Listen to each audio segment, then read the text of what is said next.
with us this evening. For those of you who don't know me, my name is Yvette Moy, and I'm the University of Washington's Director of Public Lectures, and we are housed in the Graduate School. And tonight, we welcome the American Theater Director, Peter Sellars, for a talk titled The Art of Refuge, Resistance, and Regeneration. Before we get started, we have a couple things to get through. I want to thank a few people. Specifically, I'd like to thank our friends in the Meany Center for the Performing Arts. They played an amazing host to Peter, and we are just so grateful for the friendship and relationship that we have with them. And we also want to extend a special thank you to our friends at the UW College of Arts and Sciences. Tonight, we have some folks to welcome. Are my Evans School Next Generation students in the audience tonight? Are you here? No, you naughty students playing hooky. How about my Seattle University honor students? Thanks, Red Hawks, for showing up. Thank you for that. We're glad to have you with us. We have a few housekeeping items to get through tonight. If you haven't done so already, please take your cell phones out and silence them. We ask that you refrain from video or audio recording this evening's lecture. We are recording it, and it is being live streamed, and you can find that live stream and the copy up on the UW Public Lectures YouTube channel. And then we also ask that you refrain from taking photographs while our speaker is on stage. It's just very distracting. For those of you in the audience with us this evening, you can ask a question by coming to the microphone, provided the question is based on the topic at hand. And it is in the form of a question. So right there's a microphone, and we would love to hear from you. If you're feeling a little shy, or if you're joining us on live stream, you can also scan the QR code over here, or the one that's in your registration reminder, and email or Slido in a question. And you can upvote a question or downvote. It's a nice way to participate. And with that, I think that's all I have for housekeeping tonight. I'm going to welcome the UW's Executive and Artistic Director of the Meany Center for the Performing Arts, Michelle Witt, to the stage. And as Michelle is making her way to the stage, I'm going to encourage all of you to introduce yourselves to one another in the audience and make a friend tonight. Thank you.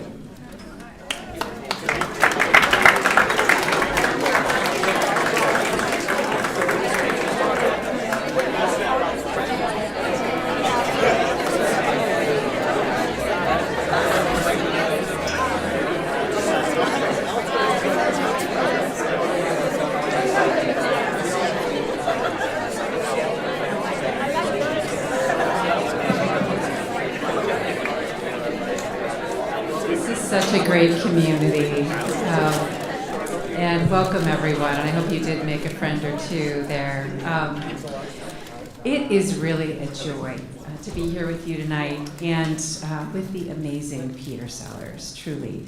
Thank you to Yvette Moy, the University of Washington Office of Public Lectures and Town Hall for making this possible. Many of you know Peter's extraordinary work.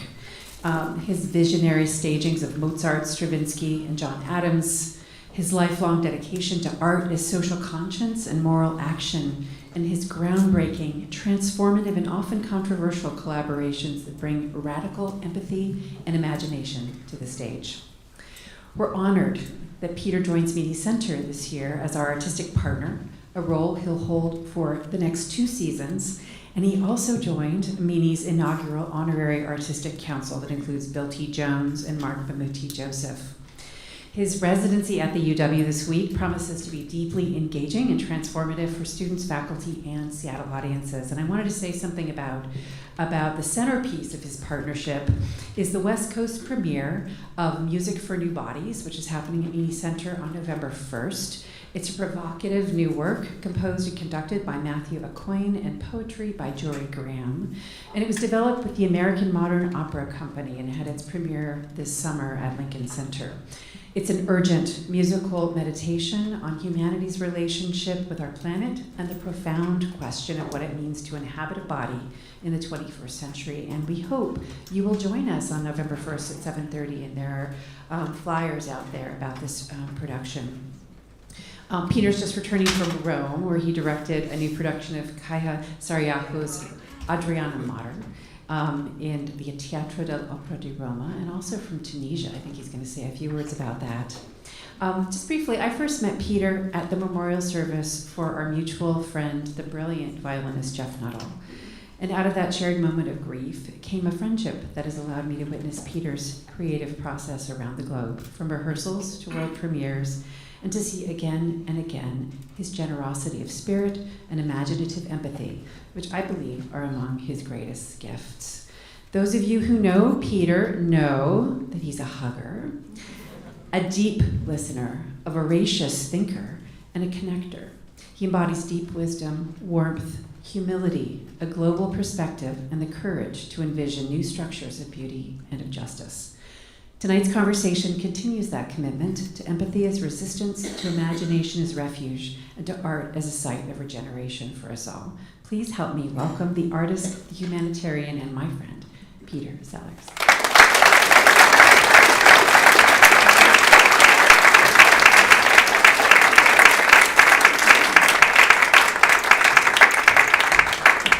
Hello, spectacular people of Seattle. What a relief to be here. I have not had Seattle in my life, which is just a total mistake. And we're going to fix that starting tonight. And Michelle was so nice to invite me to be the artistic partner for these next 2 seasons, which means I am going to show up in Seattle a lot more. So I want to get to know everybody. And tonight, I just want to lay out a few things, but would you please interrupt me at any time. Be heroic, be generous to your fellow audience members. When an intervention is called for, make one. And save me, make sure that I don't kill again, okay? And let's just turn this more into a conversation than an official lecture situation, because I'd like to talk through a bunch of things that I'm really thinking of, and I think a lot of us are thinking of, and that we can just think of together, which is a lot more interesting. I started off with, like 6 months ago, with the idea of refuge, of resistance, and of regeneration. But I have a feeling a couple more R's are in there, like repair, and reconciliation, which is how do we actually create the structures to live together and be in this mode of sharing, which is what we're not being allowed to do right now. As right now we're surrounded by just a really steady campaign against the concept of friendship, which is the main way we become human. And we're on this earth, none of us knowing why we're here, except we're just going to become something we're not yet. And so that's something that the inventors of AI and a lot of other things just cannot imagine, is that we're not here to be who we are now, we're here to be who we're not yet. And that's why we're here, and that doesn't always happen nicely. It actually frequently happens super painfully, for example. Or it happens in ways that get our attention, because that's what the world needs to do, is get our attention so that we're really working on something that needs to be solved and not wasting our time and not wasting the time of people around us. So I just wanted to start off with, first of all, this idea of refuge, which is, of course, we're all under attack. And some people, because they look certain ways, are under attack more than others right now. But what does it mean to create refuge both for ourselves and for other people? And first of all, not to be driven crazy and be strangers to ourselves. So what it means to put that place of refuge inside each of our lives and with our friends is a really important process. What does it mean to calm down?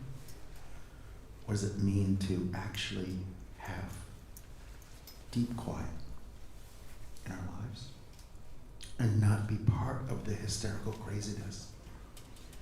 Right now, we're given 10,000 horrifying things that are announced every morning. And so we spend all day saying, no, no, no, no. And that, of course, is a strategy that prevents us from saying yes, ever.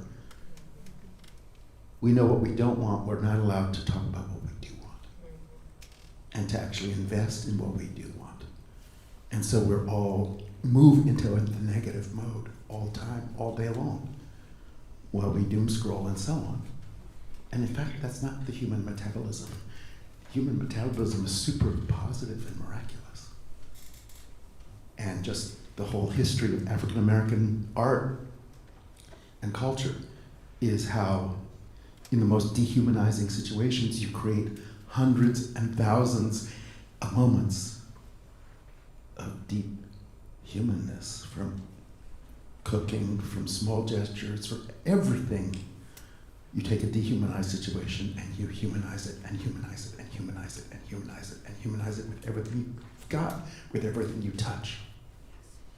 And that's going to be the lesson for all Americans right now, is how do we humanize everything we touch in really transformative ways. And that idea that transformation is what we're here for, is what the art part of art is. What makes art different from business, art different from most everything else, is art is not going to leave anything the way it found it. That's the whole point, is change is happening all around us. Nothing ever stays the same, even though we want it to. It will never stay the same. But that change can actually be a moment of growth, not just weather, would be amazing. And that we recognize the growth in that. I want to talk a little bit about that and those mechanisms of change as part of Refuge. And that we get out of the reactive state, which the surround is putting us into, where we're having knee-jerk reactions to everything constantly, and we're not actually just giving ourselves the space to think and feel way more deeply. Breathe way more deeply, and create our own space. I think one of the most important things that art does is it creates space that was not there before. We're all overwhelmed and choking. Everybody needs more space. So let's create that space and offer it to each other. So that's one of the things I would love to get into tonight. I'd love to also talk about this question of if we have refuge, if we share refuge, if we offer refuge. And again, I just think it's so important that we're in this time where half of the people who we're living with are under direct attack and are being arrested and put into nightmare for-profit detention centers for unlimited periods of time.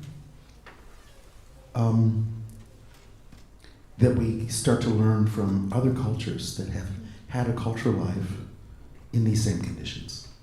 You know, this is a face of the United States that we haven't seen, but obviously people in Chile, people in Salvador, people in Afghanistan, people in Vietnam have seen this face of the United States. It's the first time as Americans we're seeing this face of the United States.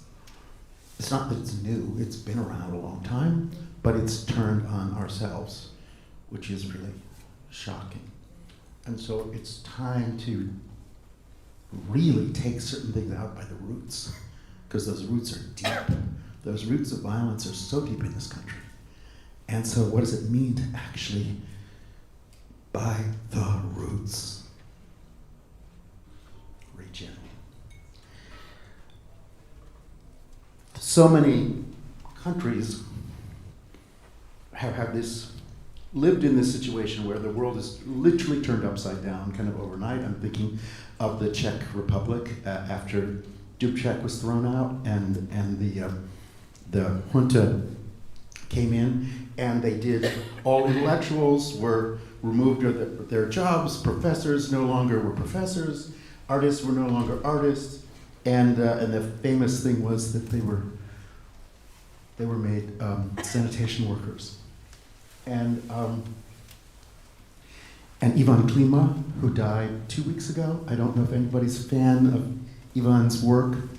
He wrote a lot of novels. He was one of the most outspoken Czechs, but unlike Milan Kundera, he did not leave. He stayed the whole time, and he was made into a garbage collector, and he was one of the great novelists of any period. And he, with a group of friends, created what is called samizdat-literature, where you're not allowed to publish. Therefore, you've made a carbon copy of your new novel There are 2 existing copies of this novel, and you pass it around through the whole country. But you can only give it to somebody who's not going to turn you in, who you can trust. You can, so all this thing, how do you get a book to read? You have to go through all these tests so that you're not just going to read it casually. You have 3 days with that book. And it's a powerful experience in your life because you're prepared for it and you realize how high the stakes actually are. In America, we've lived with culture as something we take for granted, and it's not a big deal. What it means in so many places where you are risking your life to read that book, that is super powerful. And that literature is so powerful, and if I may say, if you want to start with Yvonne's work, probably a great book is called Love and Garbage. And I'm wondering, you guys, has Jafar Panahi's film that just won all the awards at Cannes and so on, and has that come to Seattle yet? Is that on the horizon?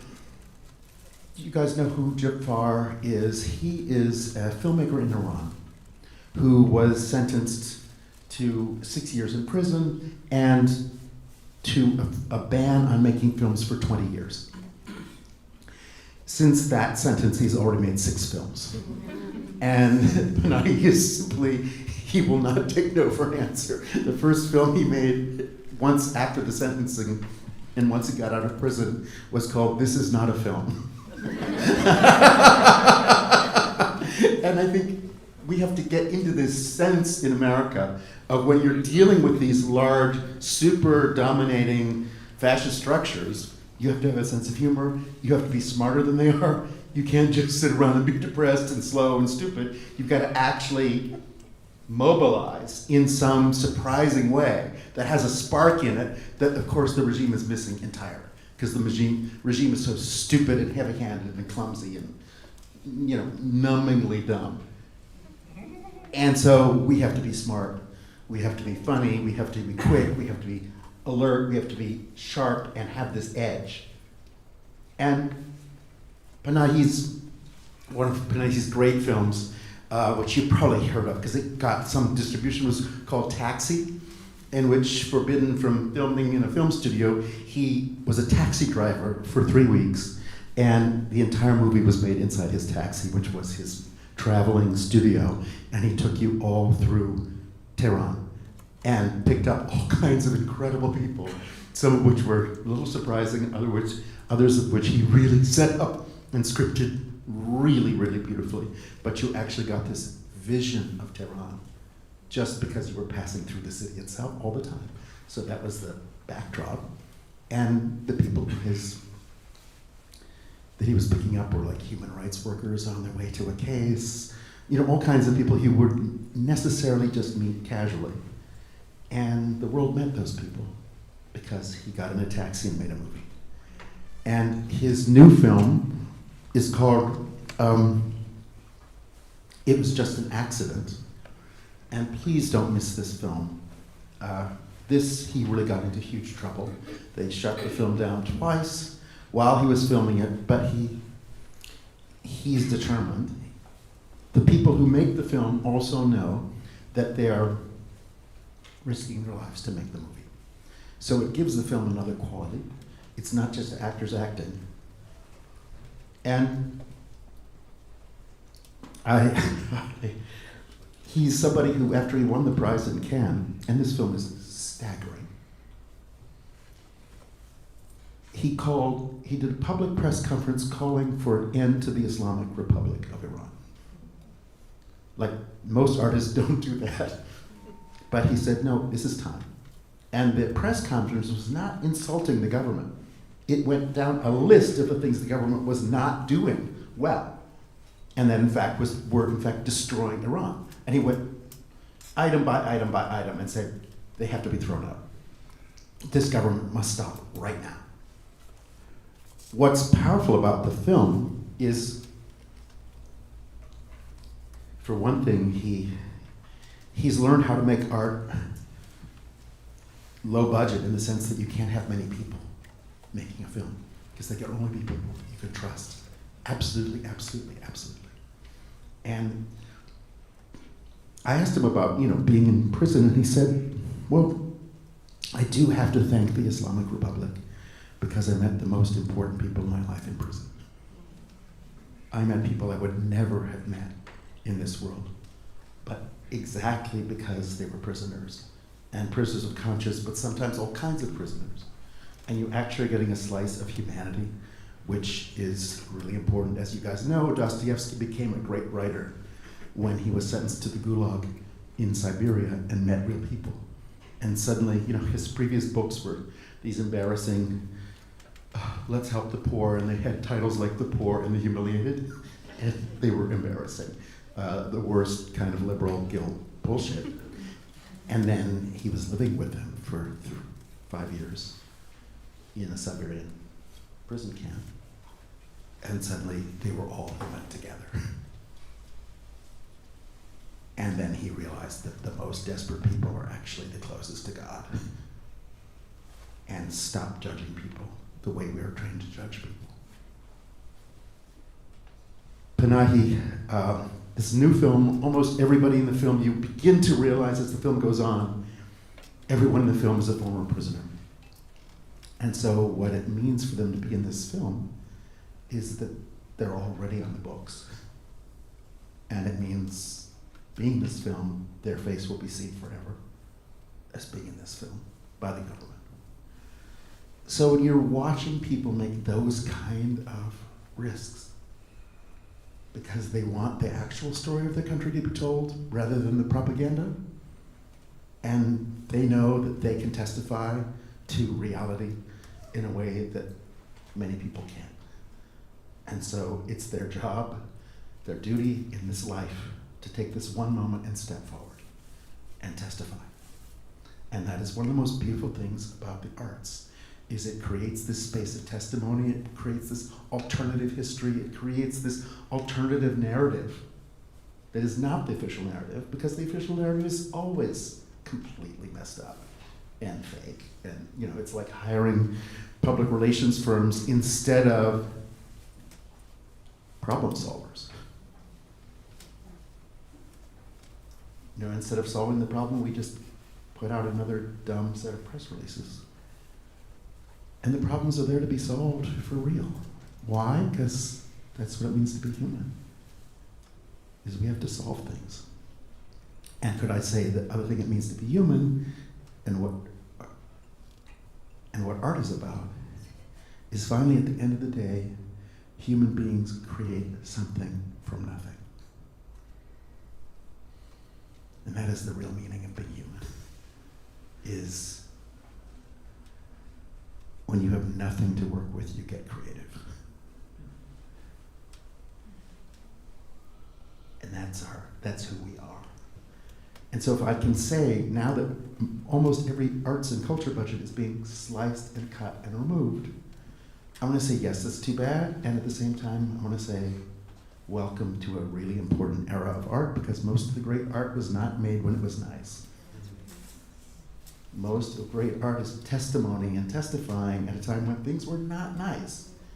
And your favorite Japanese temples, in Nara with the giant Tajaiji Buddha and all those things, all those just incredible works of ravishing Japanese poetry and no drama, and these exquisitely carved Buddhas were made in 150 years of civil war, where that temple, which we go to, was burned 4 times. And rebuilt 4 times. So a lot of the things that we love and that are part of our lives, in fact, people had to really put themselves on the line. And it was not because things were nice, it was because exactly things were not nice, and you had to go to the trouble to not accept that as the total reality. And when the main cities of Japan were on fire, you had to write a poem that gave somebody refuge, some moment of quiet, concentrated presence, instead of panic and instead of rage. Yes? Necessity is the mother of invention. Well, I would even go one step farther. Thank you. That's awfully beautiful. Are you guys Rumi fans? Rumi has one of these great things, which is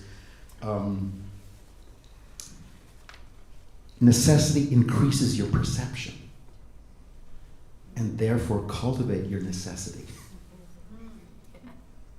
And the version of that I know very well was one of my closest friends in Los Angeles was an elderly doctor, Dr. Maher Hattout, who was a cardiologist, and he was the founder of the Islamic Center of Southern California, and just one of the wisest and most amazing men. And he said, my university were the prisons in Egypt.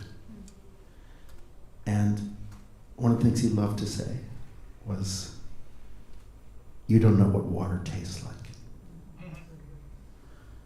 But one of the favorite punishments in the Egyptian prison system is to deprive you of water for 3 days. And then you taste water. And so it is that necessity that actually deepens everything you're aware of, and all the things you were not aware of when you don't have it. So all I want to say is this time in our country is a moment where we move from plenty and abundance and all those kind of ideas to another set of things. And I would just like to say, I think it's a powerful and beautiful moment. As horrifying as it is, it's also regenerative, because it means that everything has to be given new life, new meaning, and be worth the risk, which I think is really powerful. And if I could just say, the resistance part is just truly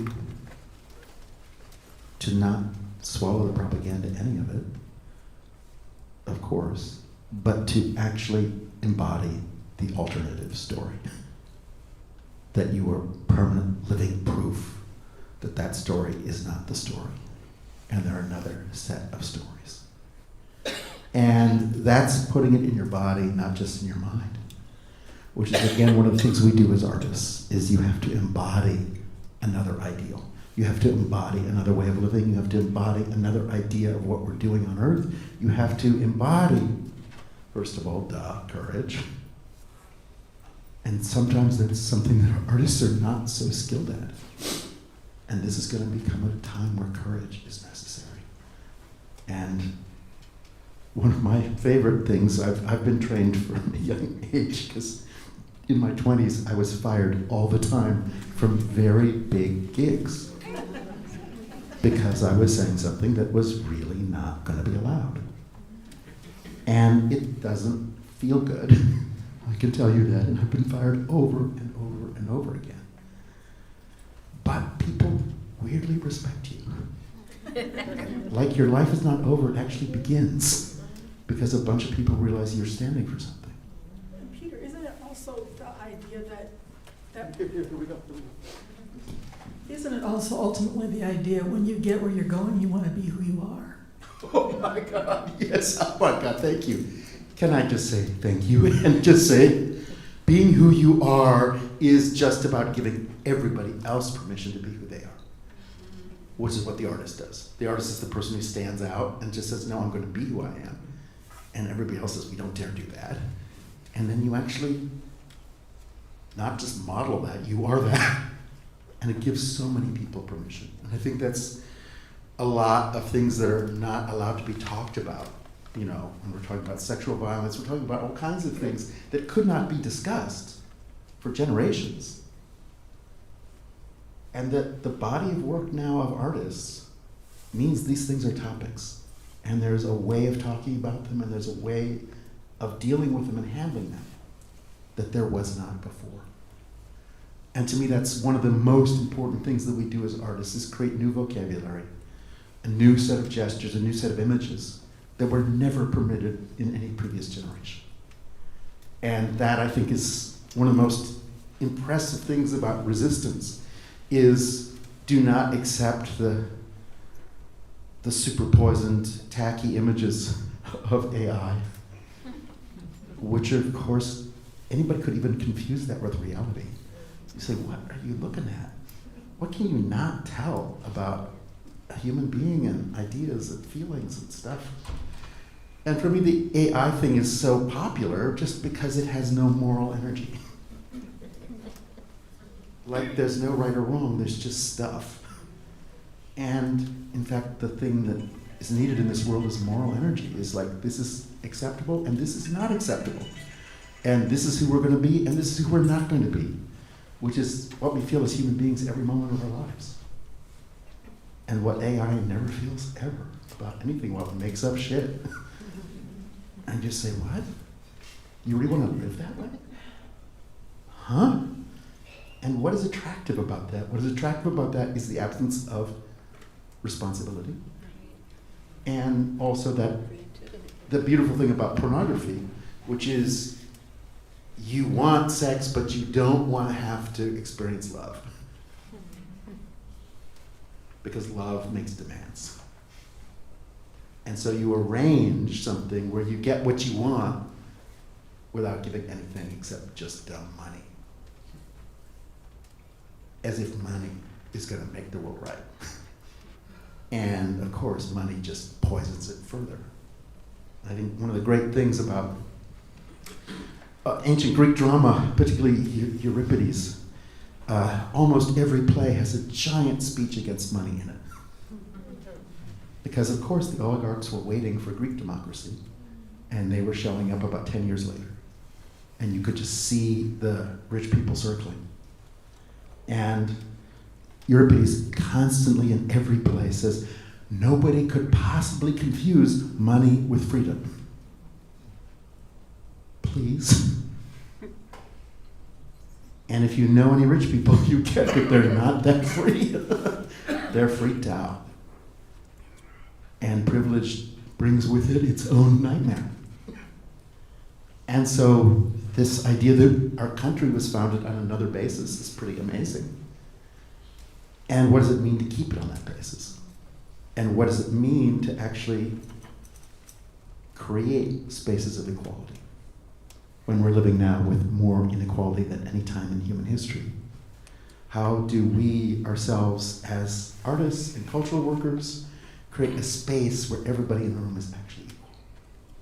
For me, that's one of the biggest projects of every piece I do, is what will be the strategies to ensure equality in this context? And equality is the one thing that we have to insist on in this country. And create the structures that make sure it stays in place. Yes, yes. What has happened to the minstrel tradition and the sacred clown tradition as exemplified by the Living Theater and the San Francisco Mime Troupe, that were not afraid to piss where you're not supposed to piss? And what has happened when a film that I don't think anyone here has ever seen, because I was in the Czech Republic, Občan Havel, the documentary, the wonderful documentary about his life, where he allowed the filmmaker, the guy who fell off a scaffold when he was filming something else, made with titles, never shown in the United States. I saw it twice in the Czech Republic.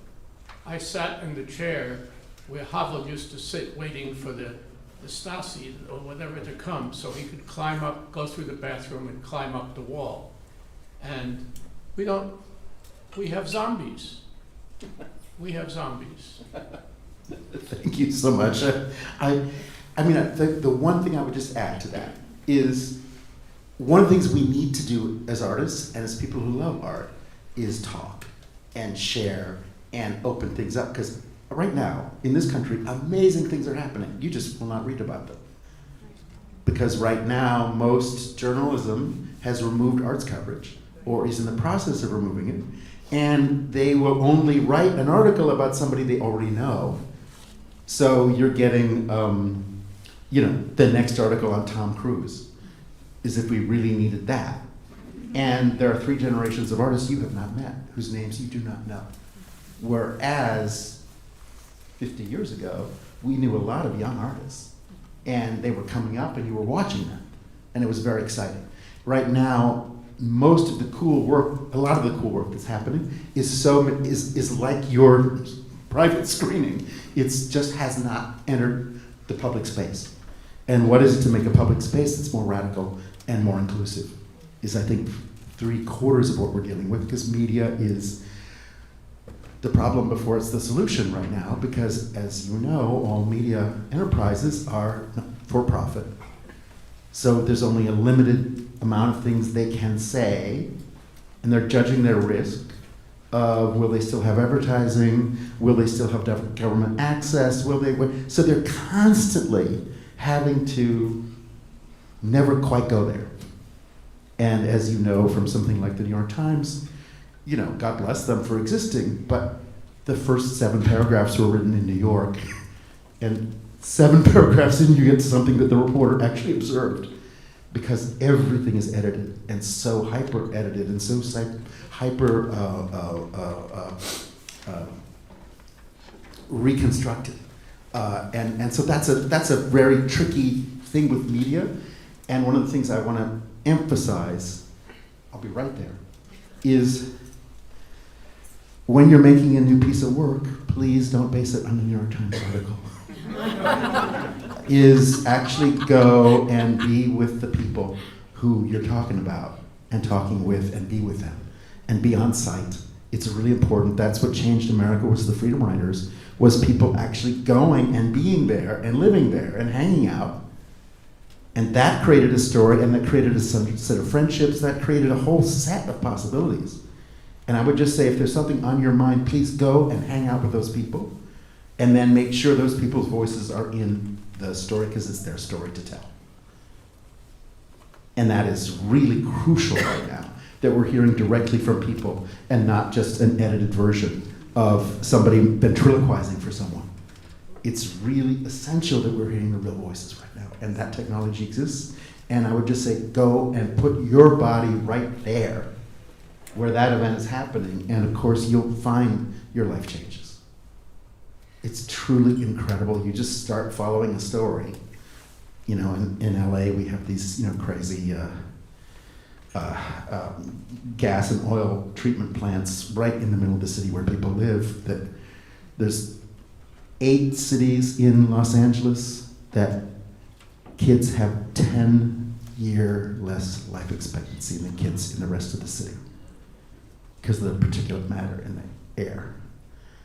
You start following that story, you meet the most incredible people, and I have to say, eventually, this 13-year-old girl took on the city of Los Angeles and won, but it was a lot of people around her getting the story out and creating the movement that took some obscure thing in a neighborhood nobody was paying attention to and made a huge event out of it. Sir? It's heartening to hear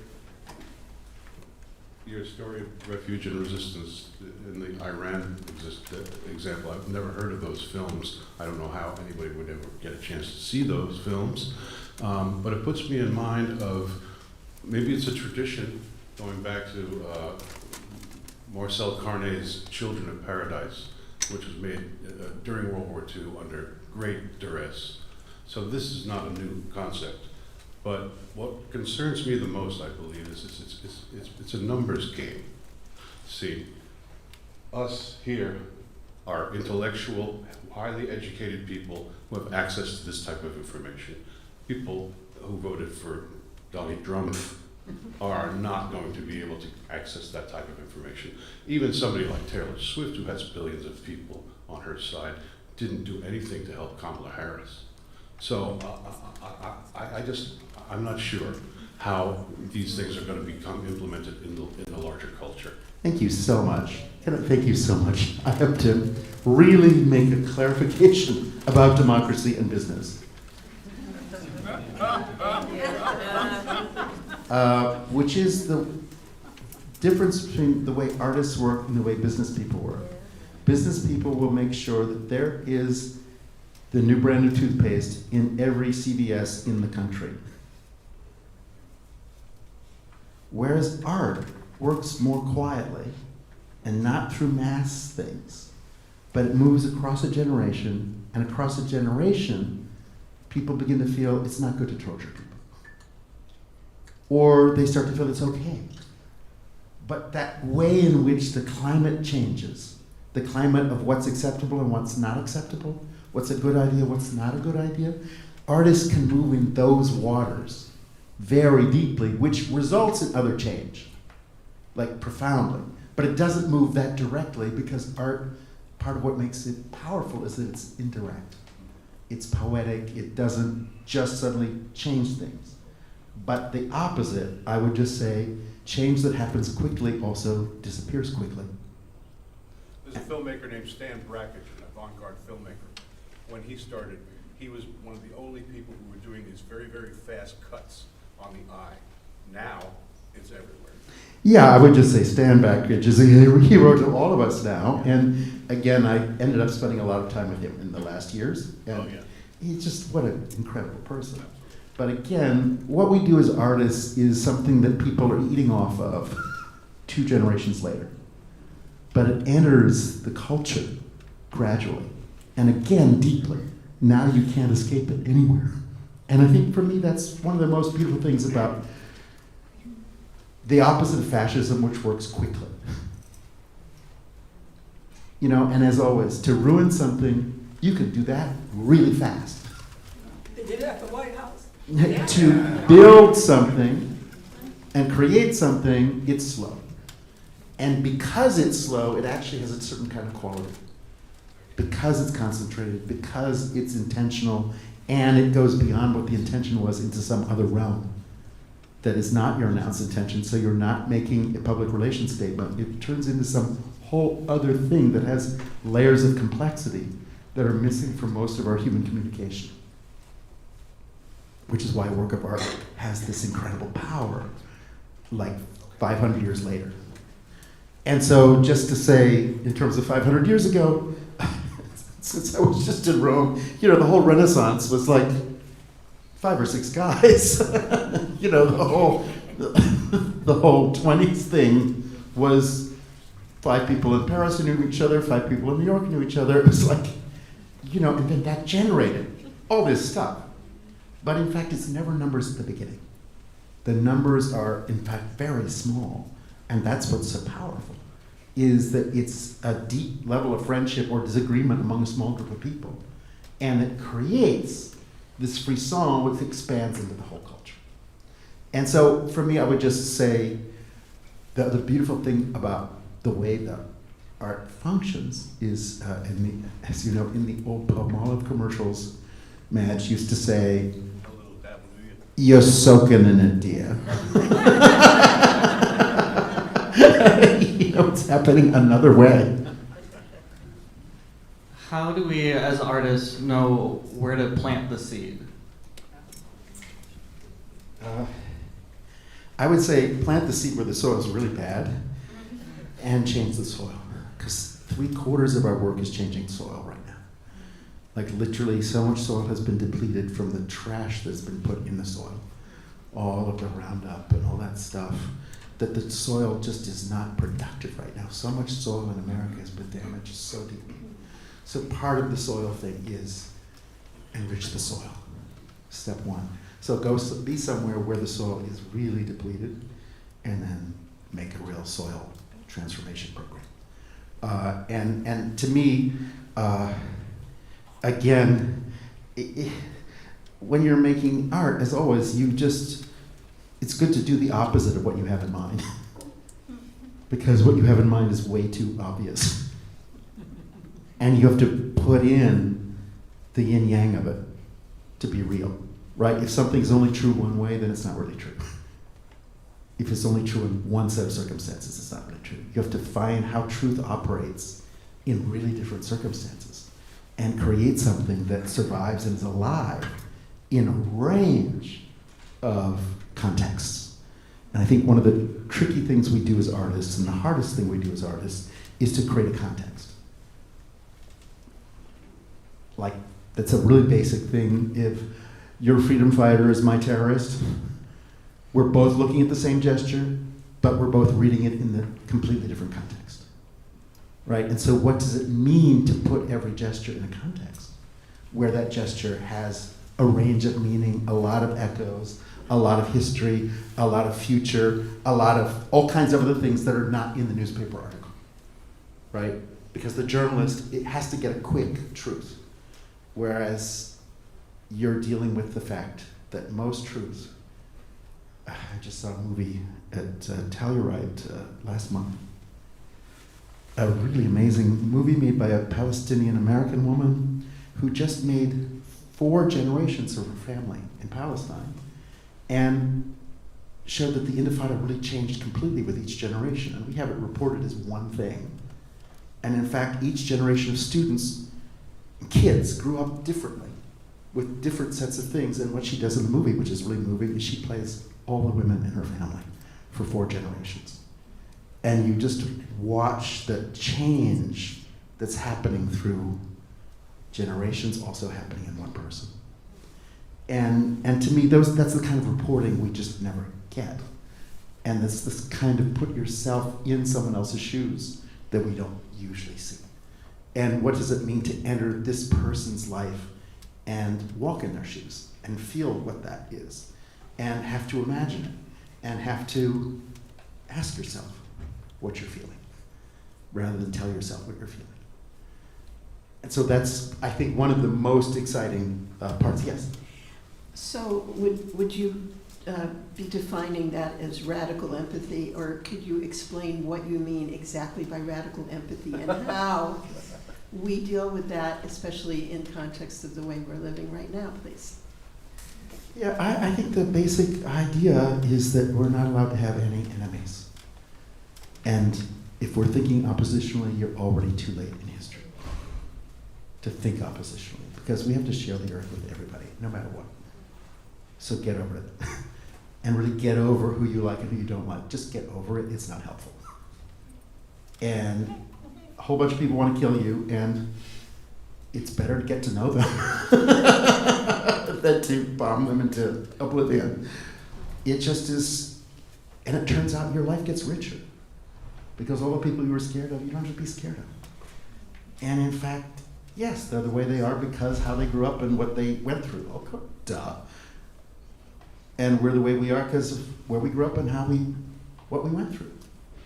But both sides didn't go through a bunch of things that the other side went through.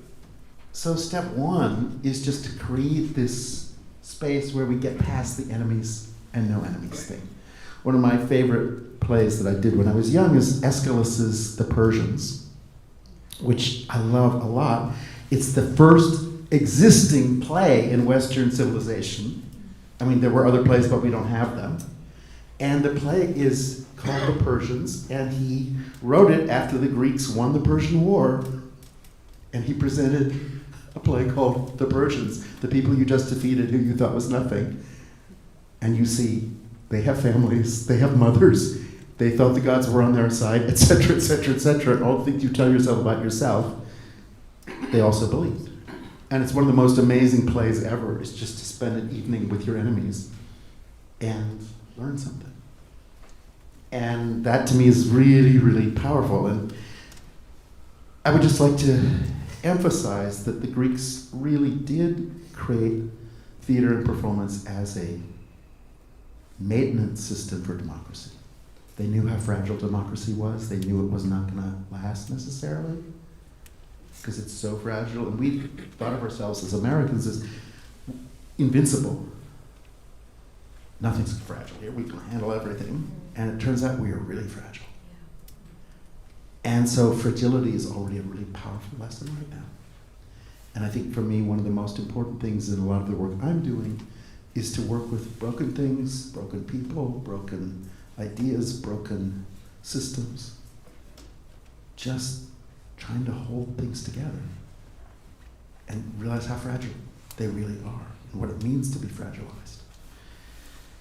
May I just say, you guys know Epidaurus, the city in Greece where the great amphitheater is, that was where the Olympics were held a lot. I just want to mention to you, this is from my hope, is if the time we're entering in means that we have to reconsider what our cultural structures are like, I would just emphasize that in Epidaurus, I'll be right there. I'm sorry, I just got into this jag and I'll be right there. But just to say, Epidaurus, you have to, the town of Epidaurus is down on the coastline up by the water. And then you have to walk 10 miles on this looping road up the mountain. And the pine forests get taller and taller, and you're getting into this wild, completely other landscape. And you're seeing the Aegean from above. And as you just keep going, your perspective on everything shifts. And this long walk in the woods just does something to your whole being, the way you breathe, everything. You arrive at Epidaurus, there are these huge columns that are mixed with the pine trees. You step through the columns, and your first, on your right, is the temple of Asclepius. Asclepius meaning the healer, the doctor. And the temple of Asclepius, you go into the temple, and you tell the staff your medical problems. What are the things you're worried about? What are the things you're carrying in your body that you're living with and worried about? Your first night in Epidaurus, you sleep on the floor of that temple, and the snakes come into your dreams and tell you what to do about your health issues. Like, that's how going to the theater begins. Like, could we deal with your health issues, please? Could we start with just that level of honesty, that level of what's on your mind, and what you're living with that you don't tell anybody, and what are the things that are really going on in you? Wow. In the morning, you go to the Odeon, and the Odeon is the place of the sacred food. And you eat well. You eat healthy food. And there's music. And that idea of a place that you begin the next step with beautiful music and beautiful food together and start the day that way. Then the afternoon is about the Olympic Games and these kids. And as you know, right now we're blaming the next generation for everything, but refusing to give them jobs. They can be interns till they're 38, and no young people can, buy a house, have a family, all kinds of things right now. It's very real that we've abandoned young people seriously, and the only thing we do is blame them. And what it means to have thought of the Olympics, which is to say, the Greek culture, all these statues are, there are these great warriors and figures in Greek mythological history. But this 15-year-old is faster than any of them ever were. That idea that the next generation is actually better than we were is so shocking. And the idea that the Greeks made this thing that said, no, the next generation is better. And let's celebrate that. And that's what makes all those Greek sculptures, that naked Greek sculptures, so erotic and fabulous, because it's all those fabulous bodies of young people. But it's realizing that in mind, in spirit, in every way, young people are the best things on earth. And let's give them everything we can give them. And let's honor them. And let's really honor them. Wow. They're the resistors. Thank you. Well, they are. I'm going to say, you're right. And I'm going to say one more thing, and then we'll come right over here. I just want to say, then you go from the Olympic field for the evening, you go to the plays. And the plays are all about incest, torturing the prisoners in the last war, all these unspeakable things. Suicide of kids killing their parents, parents killing their kids, like things that you cannot discuss in the family. And yet, 15,000 people are watching. And all this stuff that we can't talk about, and all this stuff that is not going to be settled in a court case. Like right now, We have epidemic suicide of young people. There's no court ruling that's going to address that. We have to address that as a community. And this was a place where you did that, where you actually found a way to talk about the unspeakable things together. Super powerful. And then you go finally up the top of the mountain, above the performance site, and there's an all-night dance party with very high-level drugs. I'm glad you brought up young people. They're abused. They're not being educated. We have the shittiest elementary school system in the world. We show no respect to these children. They're where the ideas are coming from. And I hate thinking what their future is like. They have to create a whole new world for themselves. And they have to now regret that they were born into this world. They have to think positive. We have to give them space to be positive. Because we shall know that these children are being raped. Their lives are being ruined. And we have to create a whole new way of approaching education in children. They have to be the resistors. They have to be the brave, marching resistors. And we have to know that though we want to eliminate them and burn them alive, we have to respect them. And we have to make resistance a new religion. Wow. Well, may I just carry on from that just to say, you're moving in, right? I am. Now, give me one more second. Just to say really, really seriously, first of all, one great thing about young people is they have not bought into stuff because they can tell that they've been lied to all their lives. They got that. It's not that they didn't notice. And so they don't owe anything in one way. In another way, it creates another kind of independence. And for me, when you look at what schools were like in the 16th century, the 17th century, the 18th century, and some amazing people emerged. You know, I also have a feeling that education is going to turn into something else. And that, for one thing, I'm learning, I teach at UCLA, but for me, the only learning that's working, that's real, is experiential learning. And it's not from books, it's really experience, and it's things you can testify to from your actual experience. And then meet somebody with another experience and compare that.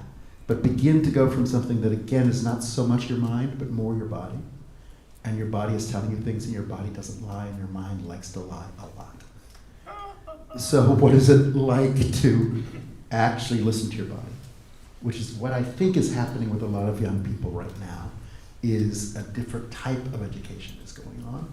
And exactly because this school is not serving its role in so many ways, and we can get into that, but it's more than we can deal with tonight. But I would just like to say, for me, okay, I'm going to say something horrifying, but my dream is that Chekhov disappears from the earth for 300 years.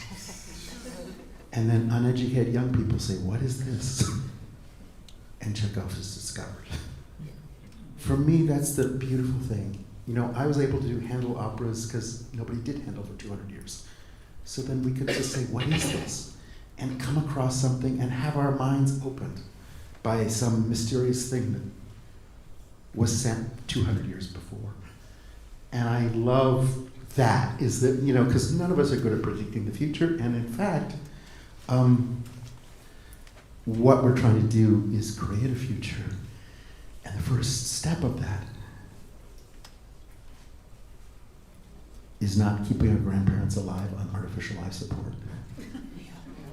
But if you're looking for your grandmother, look at your granddaughter, because she's got the same eyes.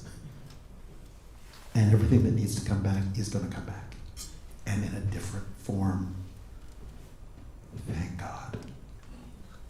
And so for me, a bunch of things have to be reconstituted, but can I just say, the next generation, whenever they get around to it, that's going to have to reinvent the welfare system. We'll do it a lot better than the people who did it a couple generations ago and made a nightmare out of it. So all I want to say is this generation, I think, will have different type of awareness and alertness. And when they finally move into a position of some kind of power, it will be with a different set of awarenesses.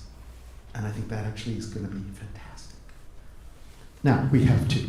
Yeah, hi. Thank you. Thank you so much, Peter, for a great conversation. We have a few questions that were emailed in to us, and we have a question in the audience as well.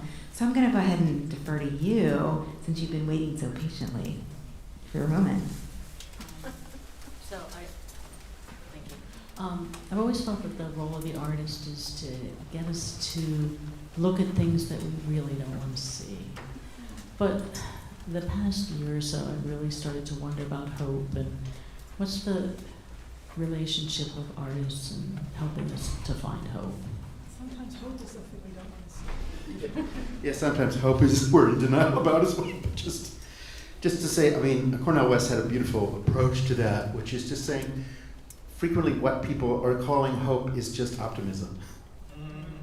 And hope is what Nelson Mandela has a right to feel after 26 years in Robben Island prison. Is that what it means that hope is about actual change, and optimism is about the power of positive thinking. And I think one thing, I mean, they're both important, but I would just say the hope thing is against all evidence. And to me, that's very powerful. Because we are all busy taking the temperature every day and say, oh no, this is not the right time. And I'm sorry, change only happens at the wrong time. And it doesn't happen when you want it, it's happening now. And move with it.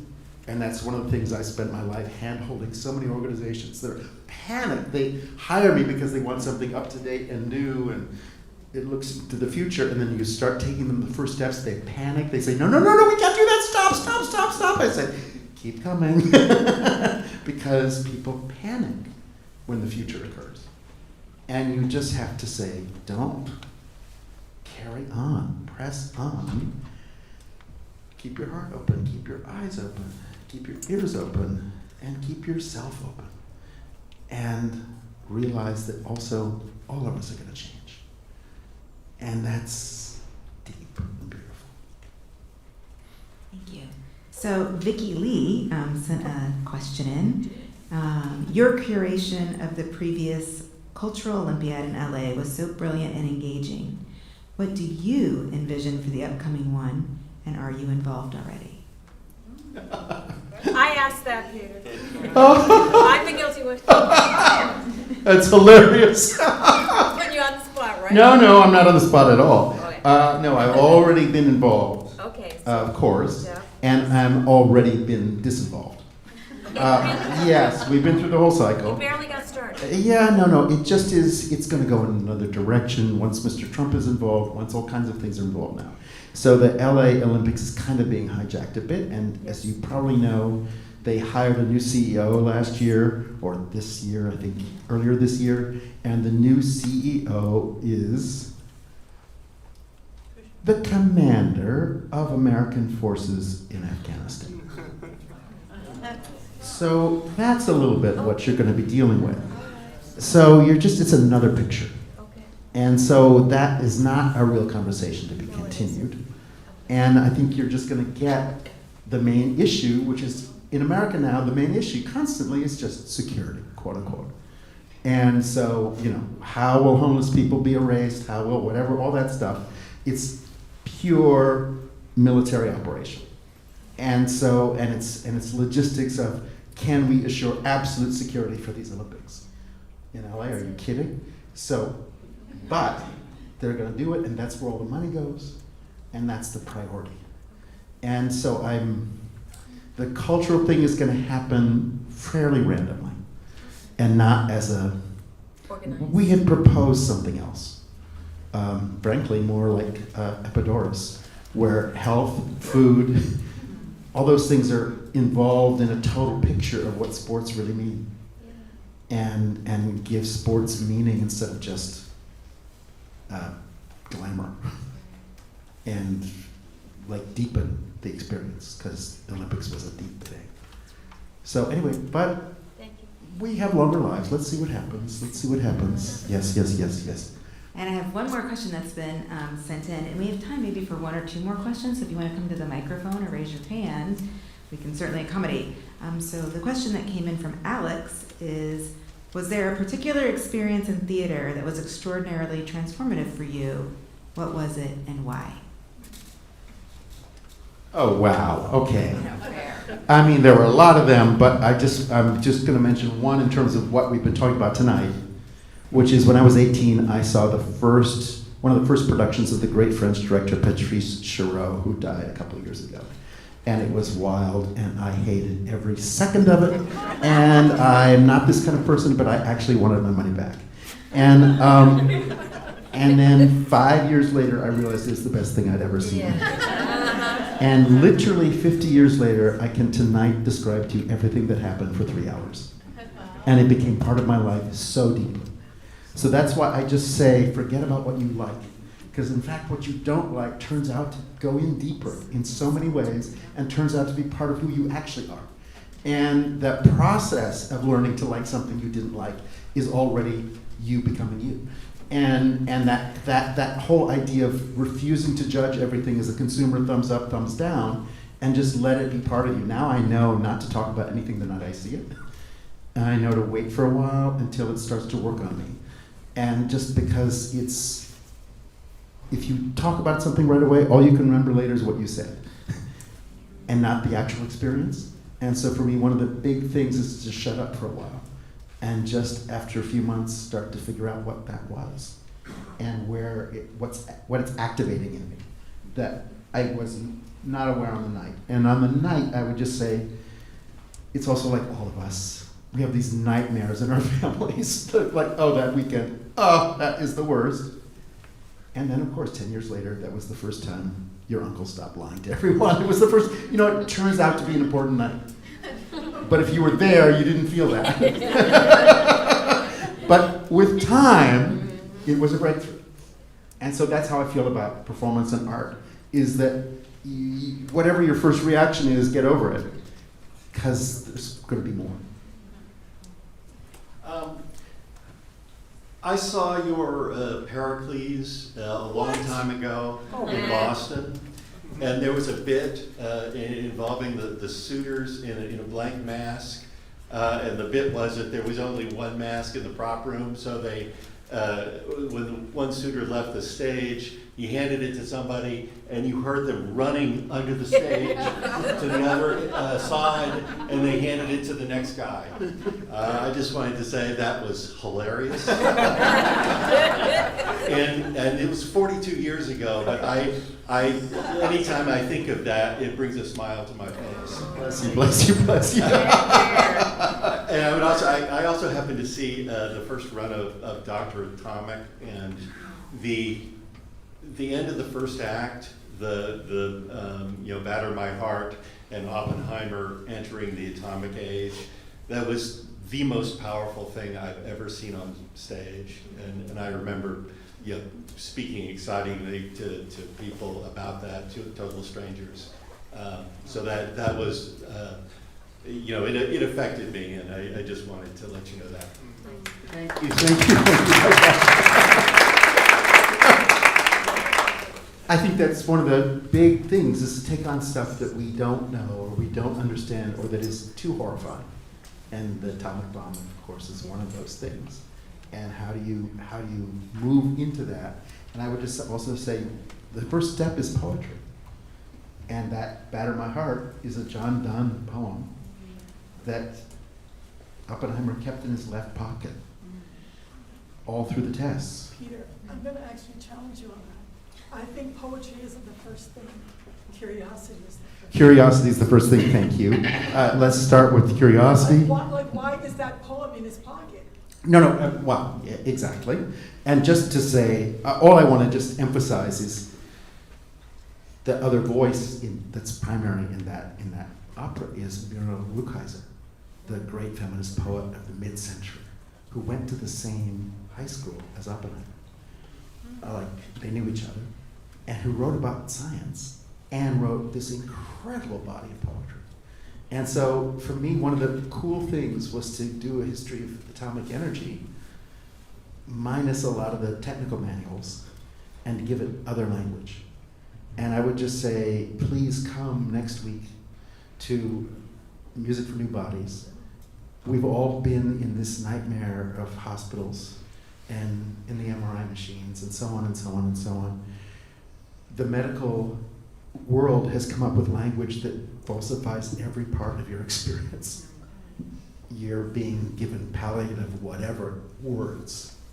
And to have a great poet, Jory Graham, write about her cancer treatment with poetry, not with factual information, is so overwhelming. And what she does is she connects it to the state of the oceans and so on, and compares deep sea trawling, where they scrape up the bottom of the ocean and to get 5 more tuna and throw everything away after they've destroyed an ecosystem. She talks about that next to her chemo. And it's that. And if I could just say, I'll just say one more thing about this, because it's coming up next week. One of the things that I'm interested in is how to take the elements of opera and put them together into something that's not an opera.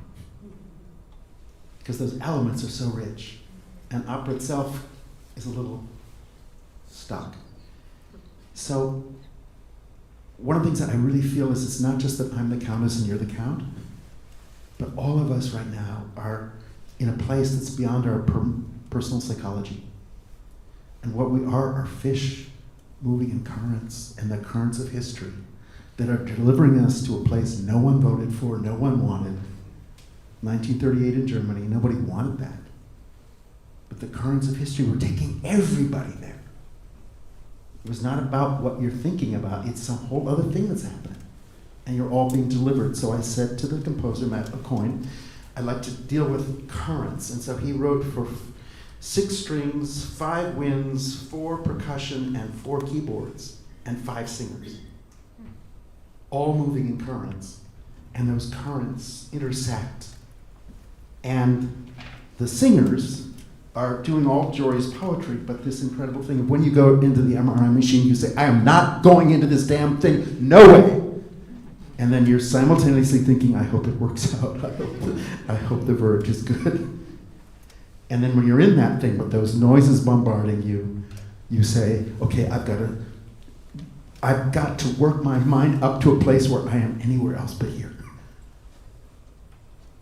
And you're thinking all those things simultaneously in any medical treatment. And all that's there. And Jory's poetry. And so many people have said, well, I've been through it myself, or I've been with people, and I'm only realizing what I experience now. Because it takes poetry to open up something that you have so many feelings about that are so intense. And the language you used was to push it away. And what does it mean to let it flow through you? Please come if you can. And thank you so much for coming tonight. Thank you, Peter.